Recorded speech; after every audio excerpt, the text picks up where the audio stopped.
Welcome to Mission Evolution Radio Show with Gwilda Wiyaka, bringing together today's leading experts to uncover ever-deepening spiritual truths and the latest scientific developments in support of the evolution of humankind. For more information on Mission Evolution Radio with Gwilda Wiyaka, visit www.missionevolution.org. And now, here's the host of Mission Evolution, Miss Gwilda Wiyaka. Uncontrolled inflammation underlies a vast array of diseases, yet the source of the inflammation often remains elusive, forcing us to treat the symptoms rather than the root cause. Could the path to healing begin in our mouths? Mission Evolution Radio TV show is coming to you around the world on the X Zone Broadcast Network, xzbn.net. With us this hour to explore the hidden causes of inflammation is Dr. Sanda Moldovan. Dr. Sona, the author of Heal Up, is a board-certified integrative periodontist and seasoned nutritionalist. Her journey is a testament to her unwavering commitment to the natural oral health and overall well-being. Dr. Sanda shares her vast knowledge with fellow health professionals, teaching them secrets of microbiome testing and how to revolutionize oral health through nutritional therapeutics. She believes that our mouths are the window to our overall health. Dr. Sanda, thank you so much for joining us in Mission Evolution. Thank you so much for having me, Gwilda. It's a real pleasure. Would you please let us, so we're all on the same page, would you mind telling us what periodontics is? A periodontist is someone that deals with the foundation in the mouth. So peri means around and dontist means tooth. So anything that has to do with the foundation around the teeth. So the jawbone, the sinuses, periodontal ligament. Does it involve the gums as well? Surrounding structures of the tooth. So that the surrounding structures of the tooth are the gums, the bone, and the periodontal ligament, the jawbone. Gotcha. So what drew you to that line of work? I've always wanted to be in the medical field because biology fascinated me ever since I was in school. But I no longer practice as a periodontist. I practice holistic dentistry as a biological periodontist. So I do so much more than just periodontal work currently. What drew you to that? Treating the whole, not the whole. Because I know there's a better way to do dentistry out there than just treating individual teeth. We have a lot of people that are suffering today because old dentistry techniques, such as root canal, such as mercury fillings, that made people not feel well. A lot of my patients that come in have chronic fatigue. They have inflammation because of old dental techniques that are still being used, unfortunately, today. So what are those old techniques?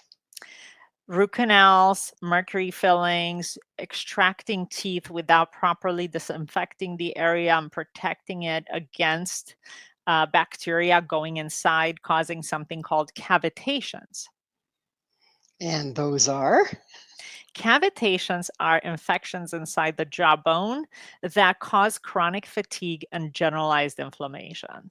So a lot of the patients that come to me that have existing Lyme disease or maybe mold exposure, or maybe just that people that just don't feel well and their doctor tells them you have inflammation of the body. We see it in your blood test, but we have no idea where it's coming from. Those are the patients that we do a cone beam CT scans on. We look for the areas where teeth were removed and where bone hasn't healed. These show up on CT scan as dark holes inside the jawbone where teeth were removed, whether it's wisdom teeth or whether it is teeth that are more forward than the wisdom teeth. And the recommendation is really to clean out this soup of microbes, detoxify it, send it out to the lab. Every single time I biopsy these sites, they come back as inflammatory lesions with multiple levels of microbes from bacteria, fungi, viruses, and even parasites. Parasites? What kind of parasites do you find? A variety of parasites. Some of them, you can find my YouTube channel for those of you interested in actually seeing videos of the things that I find inside the cavitation sites. Any parasites are not good for us because really they rob us of our energy. That's what they do, right? Yeah, It's the nature of the beast. So, exactly. exactly what is integrative periodontist? An integrated periodontist like myself, we integrate different modalities and techniques. So I integrate nutrition. I got my certification in nutrition, so I can do a personalized nutrition plan for our patients because nutrition is such an important part of healing. I also integrate sleep medicine in my protocols because sleep is an important part of overall well being. If we don't sleep well, we just can't heal because we're constantly in fight or flight. We also integrate body detoxification. We're in the middle of our detox campaign right now to encourage people to live healthier, just feel better overall. So we integrate all kinds of modalities, laser therapy as well, in order to help with the overall health of the body, not just the mouth. So, what do you do with the laser? We do lots of things with the lasers. We have 5 different lasers around our office. We do things like low level healing. So, for somebody, let's say, has TMJ pain or they're just healing from a surgery, using a laser speeds up healing. I also have cutting lasers that I cut the bone or the tissues, depending on the surgeries that I need to do. We also have lasers that cut teeth. So our dentists don't have to use a drill anymore. They actually use a laser, which is a lot more comfortable. And oftentimes we don't even need to use numbing when we're cutting teeth with a laser. The other laser technique that I use is something called night lace therapy for the back of the throat. It's a procedure that helps with sleep apnea. And sleep apnea, what the problem with it is like it predisposes someone to um, morbidity of 47% Phew. have sleep apnea. So in our practice, it's something that we recommend a sleep test, especially for those people that snore. And the night lace itself, the laser actually is gentle. It can open up the back of the throat and help people breathe without actually cutting or having to numb up the back of the throat. So it's a pretty comfortable procedure with great results. Yeah, that's pretty amazing. To the laser can be used for all of that. When you're bringing using the laser to bring healing to the area, is it a function of heat or how does that work? It's not just heat. Laser is basically invisible. And yes, it does generate heat because we are all energy. And energy from the laser actually affects the cells in different way. It reduces a substance called bradykinin, which has to do with pain.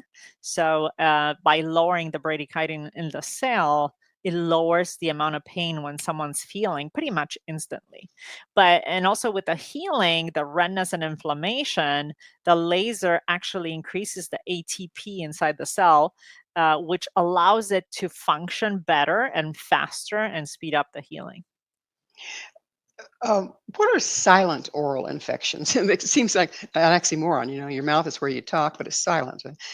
Yeah, going back to cavitations, that's one silent oral infection type because cavitations don't hurt. People just don't feel well, but you don't actually feel pain in the side of where a tooth was removed or the wisdom teeth. The other silent infection is gum disease. Uh, Gum disease is an infection, basically. And people unfortunately don't treat it as such. When they look at the gums, oh, they're bleeding, but that's okay. It doesn't bother me. If our hand was bleeding, we wouldn't react the same way. We'd be like, oh my God, my hand's bleeding. Let me do something about it. But for some reason, we look at the mouth. I have a lot of my patients, yeah, my gums are bleeding. They're coming, but they've been like that for a very long time. It's not normal. It's basically an infection caused by, and it's a chronic infection. Sometimes it can be acute where there's actually pus. But even with that, people don't feel pain. So we call it silent. So when you're working with, say, for instance, the gums or the bleeding gums, have you found that there's also an emotional component, like children that have difficult childhood and that sort of thing? There's always an emotional component to teeth in general. I mean, people have dreams about teeth falling out, and like we dream about teeth in relationship to our personal issues. There's a very strong relationship, even when it comes to um, well-being and the way we feel about ourselves when it comes to teeth, especially if somebody that no longer has a nice smile that they can showcase. So, if these infections are silent, how does a person figure out they have one? By going to an integrative periodontist. That's really the only way. The way our processes in our office, our exams are quite different than your general dentist office. The first thing we do is test for the microbiome, the oral microbiome, when someone's gums are bleeding or they're receding. Because receding gums also means that might not be something right with the oral microbiome. So we do a salivary test in our office to check for the level of infection, if any. Secondly, we do a cone beam CT scan to check for root canals, the health of root canals, whether or not there's jawbone cavitations. And thirdly, we do cavity detection X-rays to see the strength of the teeth, to check for toxic metals such as mercury fillings. So that's all part of a comprehensive integrative dental exam. I understand with microbiome, there's the good, the bad, and the ugly. Is there some microbiome that belong in our mouth? Lots of them belong there, and we can't live without them. If we actually had to have a sterile mouth, it wouldn't be a healthy one. Why? Because people who work so hard to brush too hard, they have problems. They have gum recession or tooth wear. Or if they use too many chemicals, such as strong, even tea tree oil. Tea tree oil should never be used undiluted in the mouth. The same as heavy duty mouthwashes with a lot of alcohol. We see actually ulcerations of the gums, because when we don't have a good microbiome, we will see autoimmune issues setting in. So it's super important to take care of the good microbiome, whereas also just as important to test for the pathogenic or disease-causing microbiome. So, if mouthwashes and tea tree oil and that sort of thing are going to destroy the good, how do we get rid of the bad? The way we get rid of the bad is doing the salivary diagnosis first to see what kind of bad is there. Not all bacteria is created equal. So we first have in our salivary diagnosis 4 bacteria that we test for, we call aggressive periodontal pathogens. And these type of bacteria actually can not only erode the gum and the bone, but also stimulate autoimmune conditions as Sjogren's, for example. Like they can stimulate brain fog, Alzheimer's disease. They can actually stimulate joint pain, affect the unborn baby. We know they travel there. We know they travel to the heart, especially when the gums are bleeding. The other 6 bacteria that we actually look at that we know cause disease are also equally important to find so we can regulate. However, compared to the 4 aggressive type that we look for, they're easier to control. So super important to know what we're fighting. And then my recommendation is always start with good home care. Brush, water floss, use a chewable probiotic. It's time for us to take a station break. Dr. Sonia and I will return very shortly, so don't go away. This is Mission Evolution, www.missionevolution.org. If an infection is silent, how do you know it's there? With us this hour discussing the mysterious silent oral infection is the author of Heal Up, Dr. Sanda Moldovan. Dr. Sanda, why are silent oral infections often misdiagnosed? Because we're not looking for them. It is not the norm to actually test the oral microbiome in dentistry yet.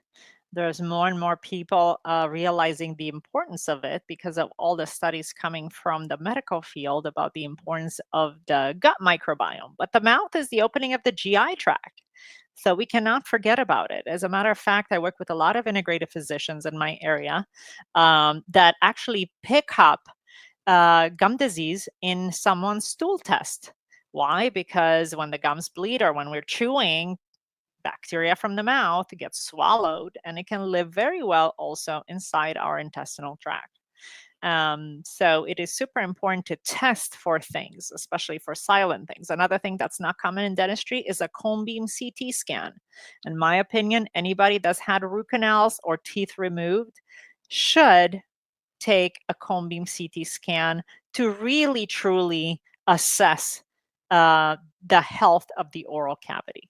We Where does a cannot per- diagnose from regular traditional dental x-rays. where does a person go to get one of these? You can actually look at IAOMT.org for a dentist in your area. Our website, beverlyhillsdentalhealth.com, we have cone beam CT scans in all 3 of our locations, Encino, Beverly Hills, or Newport Beach, because it's something that we take on any new patient exam that we see. So you don't have to go to the hospital for it. It should be in house. A cone beam CT scan is a digital 3D X-ray. The hospitals have more traditional X-rays, which actually have 20 to 50 times more radiation than the dental CT scans. As a matter of fact, sometimes people call me and say, "Can I bring my CT scan for my head?" Unfortunately not, because we can only read dental scans, not like whole head scans. And typically whole head scans don't give enough details of the teeth. So we're really only zooming in on teeth and the airway for the sleep apnea testing. The last time I was at my dentist, he stood me up and he had this thing that went like this. Is that what we're talking about? Instead of just having wing bites. Yeah, so the things that go around your head, those type of x-rays, are not necessarily 3D. They can be in 2 dimensions, something called panoramic x-ray. So some dentists still have that. It's okay, but it still only diagnoses 50% of the problems, according to most studies. Cone beam CT scans, we're really able to see inside the jawbones, and we don't have other structures such as the throat superimposed on the 2-dimensional panoramics. So how did this develop? How long has it been around? CT scans have been around since I went to dental school, which is 20 years ago. So we've had them for quite a while. I want to say maybe about 20% of dentists today have them in their offices, especially dentists who treat sleep apnea. Root canal specialists have cone beam CT scans, and pretty much all the universities that and dental schools, they have cone beam CT scans now. It seems like we need more of that, right? We do need more of that, but technology is expensive. So, Mhm. cone beam scan ranges from $80 to $150,000. So, not every dentist can afford purchasing such an expensive machine. In our office, we're lucky. I started a group integrative practice. So, we have other doctors that we're all working together, and we can afford to buy more expensive technology. Understood. So what does having you mentioned bleeding gums? What does it signify? Bleeding gums signifies that something's not well, something's out of balance. The number one thing that's out of balance could be, home care habits. Most people brush, but they don't floss, or water floss. Or it could signify that the oral microbiome is out of balance. It can also signify that the immune system is out of balance. Leukemia, for example, manifests as bleeding gums. So many things. I always say the mouth is the gateway to our health. If something's out of balance, we got to look deeper than just gums. So it could be in the bone, it could be any number of places within the mouth. Yeah, either the bacteria in the mouth is not balanced enough. It could be an immune system issue, a disease, a systemic disease, or maybe it's just a habit. We need to brush and water floss more often. What causes these imbalances? It would seem like we should naturally stay in balance in our biome in the mouth. Yeah, the number one thing is really our daily habits. And the second thing is really diet. If we have a diet that's processed and full of sugar, we're going to see an imbalance in the mouth. We're going to see more cavities and more gum inflammation.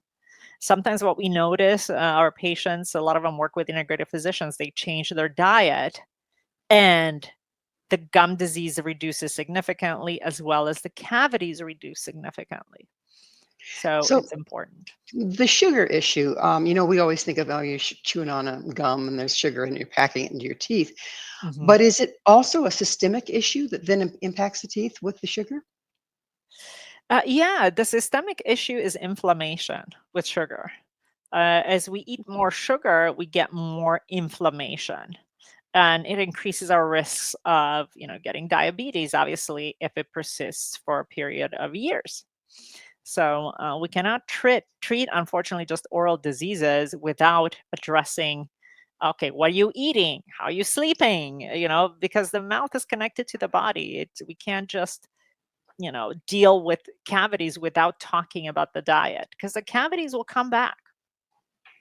Oh, even once you've gotten rid of them, they're coming back? Absolutely. Yeah. So our cavity reversal program, we actually work with people to first do a salivary testing to understand the microbiome when it comes to cavities. Then we actually walk them through a program that to strengthen the teeth prior to even starting to drill in the teeth, because teeth are alive, they're organs. And the worst time to drill in a tooth is when somebody has rampant decay everywhere or cavities. We need to strengthen the teeth first through ozone therapy, through mineralizing the teeth and the body via calcium and phosphate, as well as vitamin D3. We know that's a lot of studies have been linked with, lower vitamin D in the body with higher risks of cavities and gum disease. So it's super important to look at a program as a whole and the body as a whole, because otherwise, if we're just drilling and filling, the patient will be back in a year with those fillings falling out and cavities underneath them. Well, there you get your light bill paid anyway, right? That's true, but we really stand for, changing someone's life and their smile, not just, drilling and filling. So from what we've been talking about so far, it sounds like the typical American lifestyle is death on teeth. Yeah, so luckily things are changing, especially where I live here in LA. We have so many healthier choices, but it's not the true everywhere. Especially when it comes to carbohydrates, which processed foods, a lot of them are carbohydrates. The white bread, which is sticky, it sticks in between the teeth. Cookies and crackers that stick on the teeth, or maybe even like sometimes dried fruit. People think like, oh, dried fruit is okay, but no, it actually sticks to the teeth and it has its own natural sugars. um, Chocolate, on the other hand, is not that bad because it doesn't stick to the teeth. So if you want to have chocolate, it's not a bad thing to do. It's got a lot of magnesium and things that makes us feel good. It's much better than actually having some sticky carbohydrate that is going to sit there and cause cavities. Well, in our normal daily lifestyle, we also have a lot of stress. We aren't in natural sunlight a lot. Does that impact it as well? Stress definitely impacts the oral cavity because people who are stressed, they clench and grind more. And in the last few years, with the changes that we're seeing in the world, we definitely have seen an increase in people who are clenching and grinding. And with clenching and grinding comes tooth wear and joint wear, the TMJ joint. And people start developing joint pain. So we definitely always recommend some supplementation to help with the relaxation in the evening, and also um, really help with rebuilding the jaw joint, like collagen, for example, is such an important thing to help to rebuild the joints. And of course, having a well-fitting night guard that's comfortable is also important in protecting the teeth from breaking and wearing down. This might be off left field, but let's give it a try. In some practices, they believe that each tooth has a meridian that's functional in the whole electromagnetic system of the body. Do you know anything about that? And would you please share? Yes, we have a meridian tooth chart in every single office here. And I do see quite a big correlation with it. We see a correlation with women with breast cancer, for example. We know there's a study that was done with a few hundred women, and over 90% of them had root canal teeth in the meridian of the premolars, which is basically the breast meridian. Interesting. Oftentimes, I try to relate if people have a root canal that basically is leaky and now it's showing cavitations around it, and it's related to digestion, let's say, as a lower front first molar. Typically, people will tell me, yeah, my digestion is not good. And how do I know this? Because I myself had a root canal treated tooth in the meridian of digestion. I never associated the two until I actually had it removed and my digestion improved. So if the tooth has the meridian, what happens when we remove the tooth? When we remove the tooth and we clean out the site, the meridian is functioning better. Oh, so the meridian doesn't rely on the tooth No, particularly. the reason we remove teeth, Gilda, is because there's a problem with the tooth. We don't just remove teeth. So, for example, if somebody has a root canal treated tooth, and Jerry Tennant actually, was the one who really correlated this very well. He's an ophthalmologist who teaches now healing is voltage. Basically, it changes the voltage in the area. So, unfortunately, those are also called silent infections because a root canal treated tooth that has leaking bacteria in it doesn't cause pain necessarily. Some people tell me, oh, yeah, I feel a little something, but most people don't feel anything except for the fact that they're tired. When we remove a tooth that's had chronic infection for so long and we clean up the area, that bone is now healthy and energy can flow through it again. But when we have this stagnation through a root canal treated tooth that's got leakage in the bone, that stagnation prevents energetic flow through that meridian. So how about different types of metal? I know that, of course, the amalgam fillings are pretty poisonous, but do different types of metal in there, like gold or whatever, interfere with the meridians in the mouth? They do. There's something called galvanic current that happens when two metals of different type in a moist environment exist. So, for example, in the mouth, we can have, let's say, titanium implants. So, and mercury fillings. So, in another place, that is definitely very strong galvanism between those two. And galvanic current is very well documented in our research. We know it exists. People have measured it. And I have people with symptoms. They say, you know what? I have this like tightness. I get headaches late in the day. And when I look at them, they have top and bottom mercury fillings that are basically up against each other. Oh my That goodness. is a galvanic current. So when you have a battery in your mouth, Well, I'm sorry, we're gonna have to leave a cliffhanger here. Battery in your mouth on the other side of this station break. yeah. Dr. Sanda and I will be right back to continue our discussion. So stay right there. This is Mission Evolution, www.missionevolution.org. Do you have bugs in your mouth? This is Mission Evolution, missionevolution.org. With us discussing the importance of oral microbiome is Dr. Sanda Moldovan.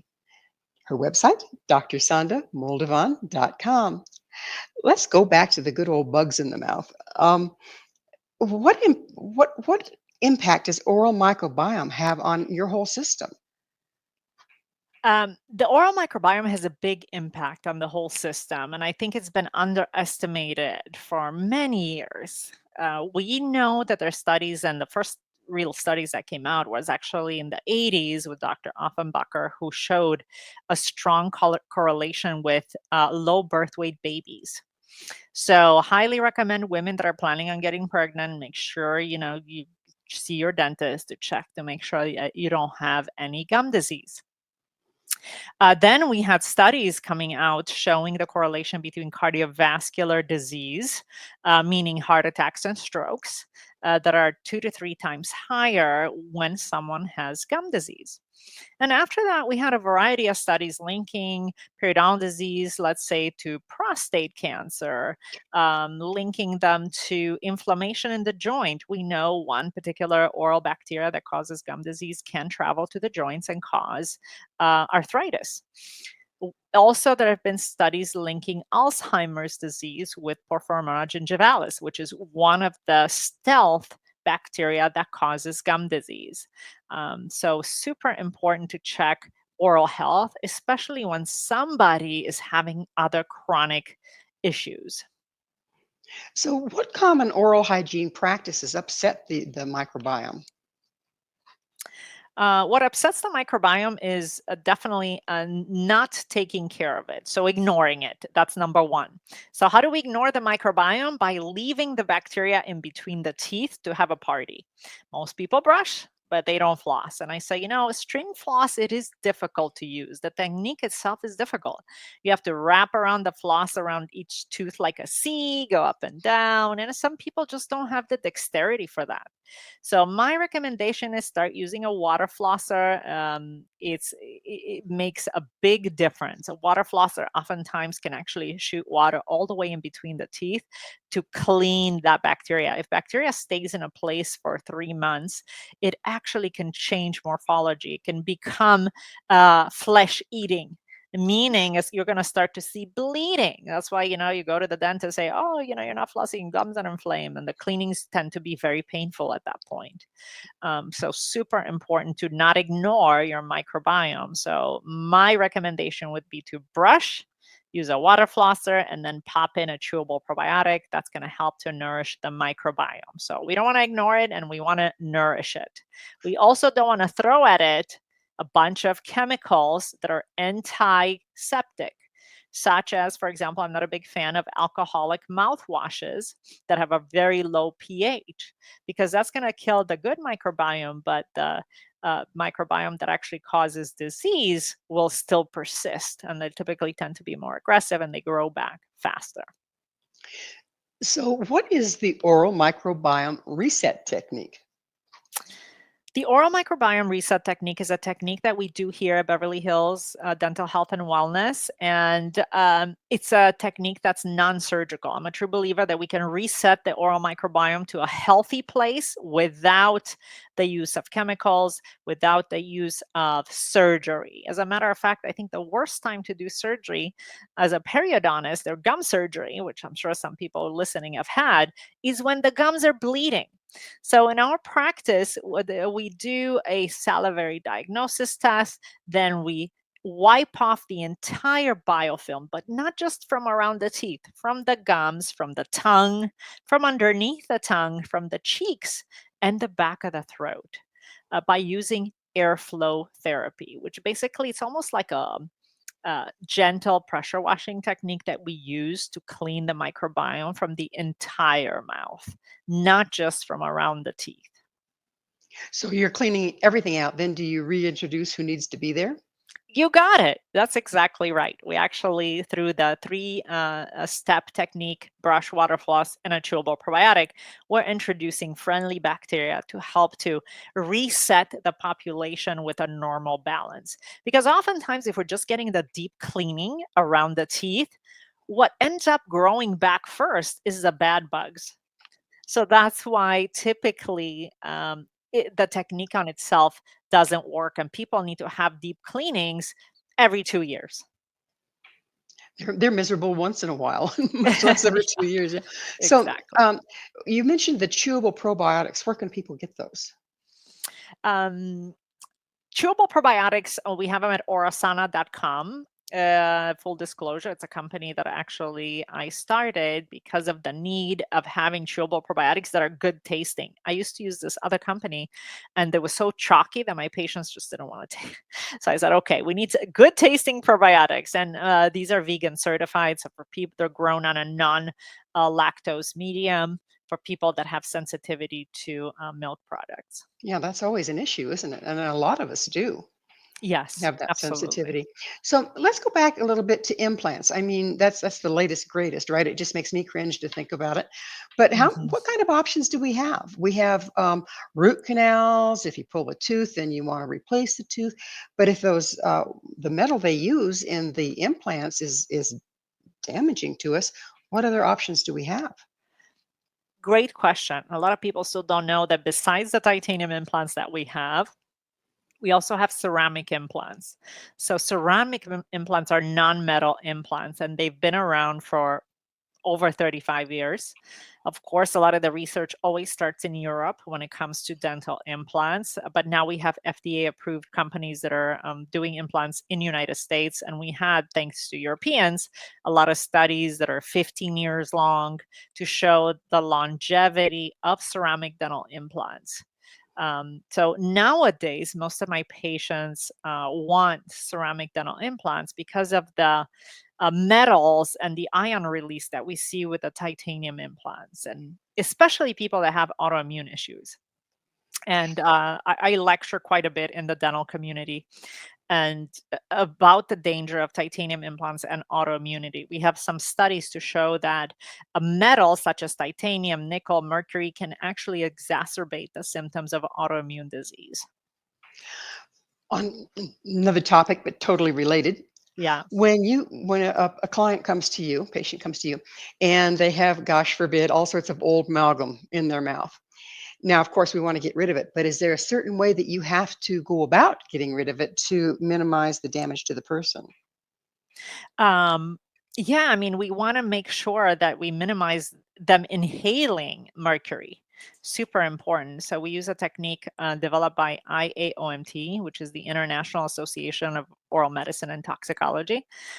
Because what happens, and actually on my podcast, the Holistic Dentistry Show, I had Dr. Kennedy, who was a big advocate of mercury-free dentistry, explain his research how, when you drill into a mercury filling, you get so much mercury vapor released that it doesn't smell like anything. We don't see it. We just inhale it.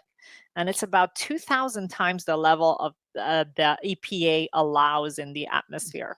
So many dentists, unfortunately, are toxic. They get neurological issues, suicidal thoughts. Mhm. I mean, the dental profession is like the number one in suicide. And I think part of the reason is the neurotoxin we're inhaling every day. Yeah, it makes you wonder. I mean, I've had people say, well, they're just suicidal because nobody likes the dentist, but there's something else going on here. Yeah, Yeah, exactly. yeah. So So, how can something in your mouth impact your whole body like this? What's the mechanism there? the mouth is connected to the rest of the body in a couple different ways. Number one, the blood vessels connect the gums to the heart. It's all a connection. So easy for bacteria from the mouth when the gums bleed to catch a ride on the blood vessels and end up lodging in the heart valves. Another way it's connected is through the GI tract. So we actually swallow things from around the mouth. Digestion actually begins in the mouth. So super important to have a full set of teeth so you can chew your food well to make it into a paste, and then we swallow it. And if we have disease causing bacteria in the mouth, then we definitely just get swallowed and it can affect and cause inflammation farther down in the intestinal tract. So does excuse me, you hear the importance of chewing your food well. Is that because of the good microbiome in there that it needs to start digesting in the mouth, or what's going on there? It's actually the secretory IgA. So we actually get the enzymes that are used for food digestion in the mouth. So as we're chewing, and also saliva, it's hugely important. So as we're chewing, saliva gets produced, and especially our salivary rate increases. So it allows the breakdown of food. So, a lot of people that just grab a shake here and there and don't sit down to a sit down meal and take time to chew are missing that step. They're missing that step exactly, and some of the shakes can be actually including enzymes, and that's a good thing. But the problem is we do need to chew. We do need to put that pressure on the teeth, like we were talking about meridians earlier. That stimulation of chewing is important. Also, it's important, for the entire structure and swallowing, or the structure of our body, the muscles and mastication to stay fit by incorporating enough fiber in our diet. So if somebody cannot chew, other things are going to start to suffer, like the structures of the face, the posture. People can get more headaches when they don't have a bite that's collapsed. So it's all important. So, if children first they grow Mhm. teeth, then they lose their teeth, then they grow their teeth back. Why can't we continue to grow teeth back? Is there any studies going that we might engage that little activity? Yeah, definitely those studies going on right now trying to grow teeth. Is it going to happen in our lifetime? Maybe. The problem is a tooth is an organ. It's got its own blood supply. It's got nerve supply. It's got a bone structure in there. So the difficulty they're having now is like, yeah, we can grow tooth structure, but can we grow the front tooth to look like a front tooth? We haven't learned that messaging yet. Or are we going to grow a molar, just a blob of a tooth? Can something like that even be created? We're not there yet. We don't understand exactly what is the messaging to create a front tooth versus a molar. I think we found a way actually to grow fibroblasts to actually create gingiva in the lab, which I think is pretty incredible. So when I do the gum grafting, we can actually scrape somebody's cells, put them in a petri dish, have it grow the tissue, and then substitute it where we need to. Oh So my. Because I yeah, so remember the day when you got a graft, it was from somebody else or something else. exactly. And that's still the case today, Oh actually. We my. use donor tissue, we use own tissue as well, and we have some synthetics that are out there right now. But we're coming a long way with the technology. So, and hopefully in the future we can grow teeth that look like teeth. So what about and we're about out of time in this segment, but what about when you have problems in the bone? What about bone grafting? When you're having trouble there. Yeah, that's an interesting topic. Like today in my practice, I try to use the patient's own bone Hmm. as much as possible. Why? Because there's such a variety of bone grafts out there. Uh, Cow bone, there's horse bone, there's donor bone. The problem is this is not a vascular, not cells that are alive. So when we actually put it in a site, it depends on the patient's healing as well, whether or not it's going to integrate. And there's some studies out there that some of them never integrate, especially synthetic grafts. I've actually had a couple patients that it exacerbated or created an autoimmune condition Oh shortly dear. thereafter. They Well, got a bone graft. it is time to take another station break. Please stay with us as Dr. Sona and I continue to explore the silent killer in your mouth. This is Mission Evolution, missionevolution.org.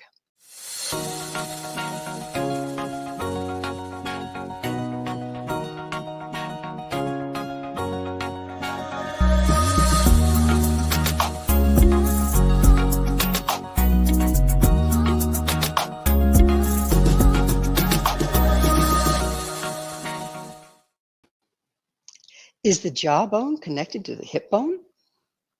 This is Mission Evolution, missionevolution.org. We're continuing our discussion with Dr. Sanda Moldovan. Her website, drsondamoldovan.com.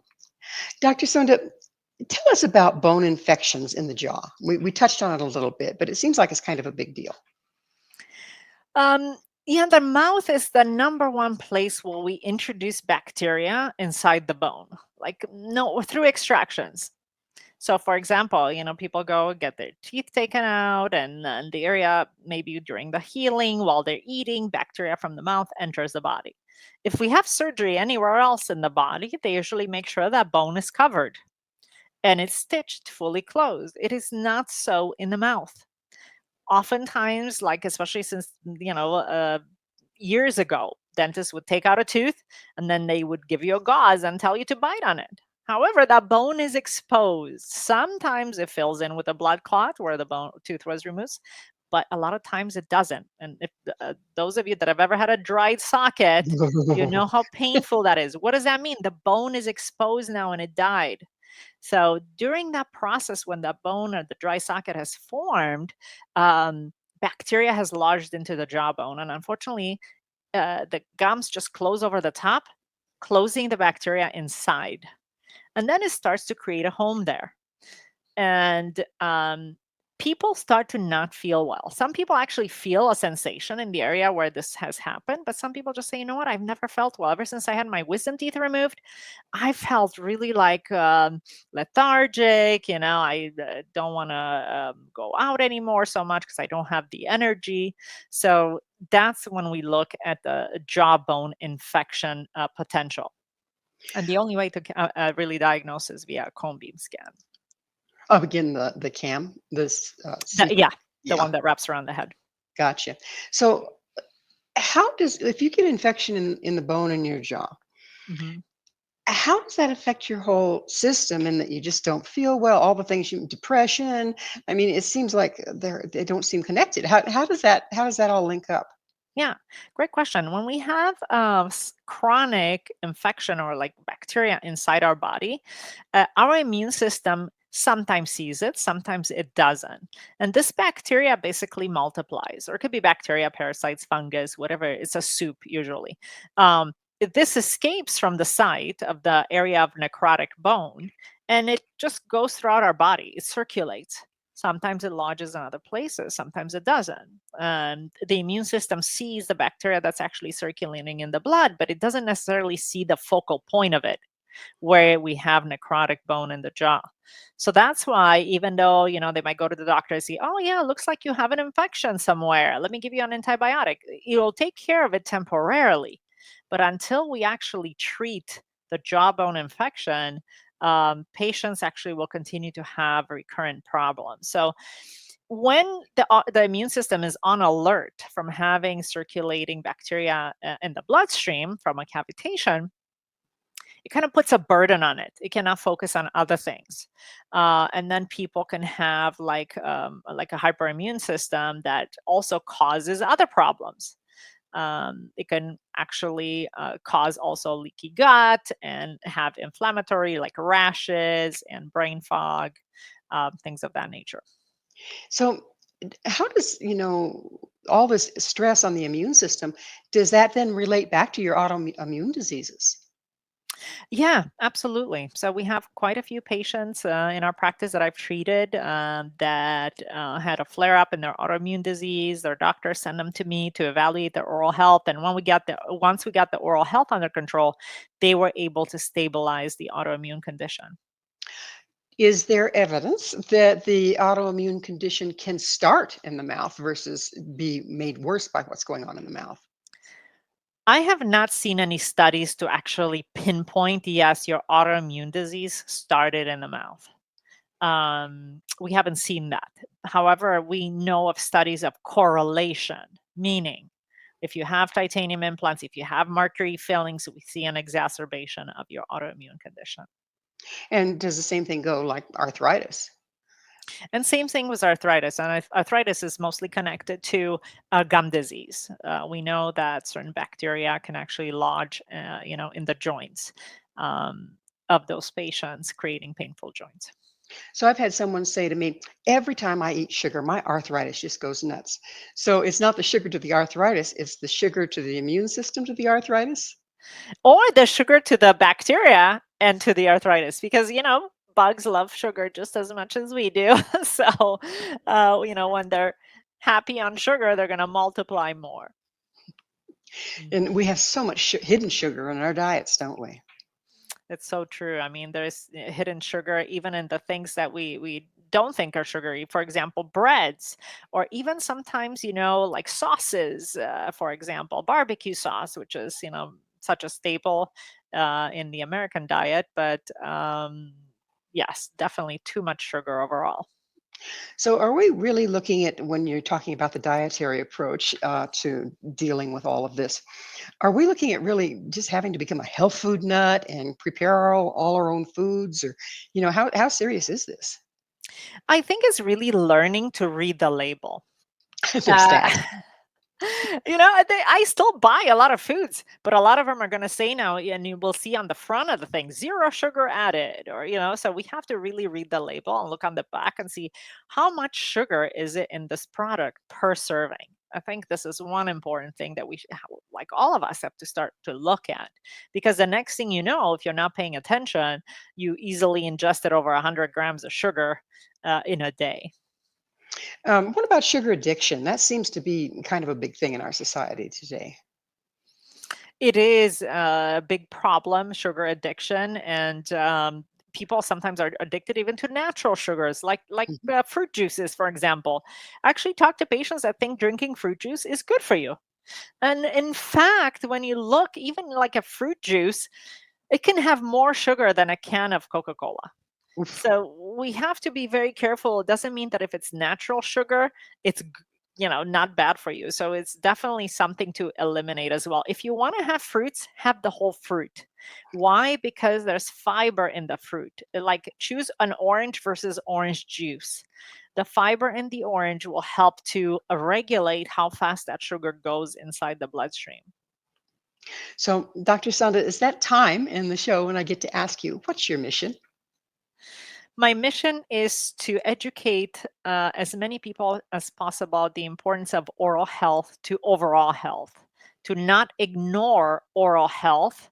They're doing everything right for the body, but not taking care of their mouth. And it's such an integral part of wellness. How much availability? I mean, I know out there in California, you're in pretty good shape, but the more rural places, how much availability is there to this information and to the treatments that are superior, if you will? Um, if you some sources of information, and there's a lot of things I think that people can do at home. So on orasana.com, I post quite a bit of resources, not only on a healthy diet, but also on oral health. And let's say we have a healthy gums program. If you're going to have bleeding gums, there's certain procedure that you can use at home in order to minimize that. So I really empower people to take their oral health into their own hand. And you can start anytime. Just because you haven't used a water flosser in the last 50 years, it doesn't mean that starting today is not going to make a huge impact in your oral health. It will. So hugely important to just start little habits will make a big difference. What are the signs to watch for that you may have oral infections that have spread to other parts of the body? If, for example, you see that you're not sleeping well, or you see that your gums are bleeding, or maybe you're getting like inflamed lymph nodes right underneath the jaw, you can actually feel these if you feel like lumps inside the jaw. And I also recommend to do an oral self exam. And on my YouTube channel, you can actually find some guidelines for this. But basically, actually look in the mirror, look at your teeth, look on the sides. Do you see any brown spots? Look at the gums. Do they look puffy? Stick out your tongue. Is it coated with white, or is it has a nice pink color? Look underneath your tongue. Do you see anything that looks abnormal? Do you have any growths or bumps or lumps? Also important to prevent any oral cancer, but also just for overall health. So, what does white on the tongue or red slices in the tongue? What do those indicate? Great question. Coated white tongue means, again, an imbalance in the oral microbiome. And typically, it means there's too much candida or yeast overgrowth in the mouth.